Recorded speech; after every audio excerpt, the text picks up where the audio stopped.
घर बनाते समय, वास्तु से यदि आप घर बना रहे हैं तो घर बनाते समय बहुत ही महत्वपूर्ण सावधानी जो आपको सबसे ज्यादा ध्यान रखना चाहिए उसके बारे में मैं आपको बताता हूं कि घर में ऊंचाई का क्रम क्या होना चाहिए और यदि हम गलत ऊंचाई का क्रम रखते हैं तो क्या दोष होता है, यदि हम कहीं अधिक ऊंचा कर दें तो क्या दोष होगा, यदि हम घर का एलिवेशन कराते हैं तो किस तरफ हमको एलिवेशन कराना चाहिए, उसके क्या फायदे हैं।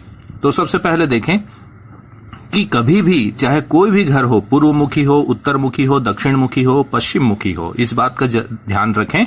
कोई भी जमीन हो, कोई भी घर हो, आपको हमेशा नैऋत्य कोण को, ये जो हिस्सा है इसको ही अधिक भारी, हैवी और ऊंचाई वाला बनाना चाहिए कंस्ट्रक्शन। यदि एलिवेशन करा रहे हैं तो इस दिशा को, यहां को एलिवेशन के लिए ऊंचा भारी कंस्ट्रक्शन यहां करा सकते हैं।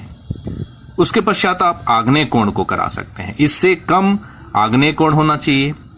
उससे आपको नीचा ये वायव्य कोण होना चाहिए, फिर ये नीचा होना चाहिए, उसके बाद उत्तर सबसे नीचा होना चाहिए और ईशान कोण उससे भी अधिक नीचा होना चाहिए।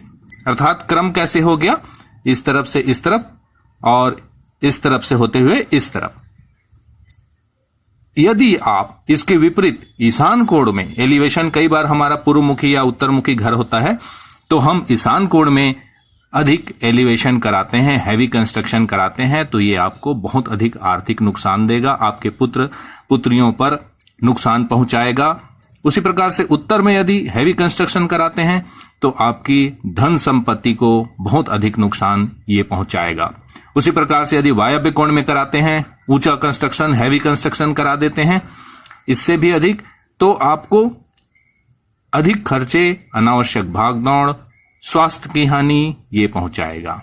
उसी प्रकार से यदि पूर्व दिशा में यदि हैवी कंस्ट्रक्शन करा देते हैं तो आपके ऐश्वर्य में हानि होगी, आपको बहुत अधिक मान हानि झेलना पड़ेगा। उसी प्रकार से यदि आग्नेय कोण में यदि आप हैवी कंस्ट्रक्शन करा देते हैं, हैवी एलिवेशन करा देते हैं, तो आपके घर के स्त्रियों को परेशानियों का सामना करना पड़ेगा, उनके स्वास्थ्य की समस्याएं आएंगी और विभिन्न प्रकार के समस्याएं, खासकर आर्थिक समस्या आपके घर में विशेष रूप से आएंगी।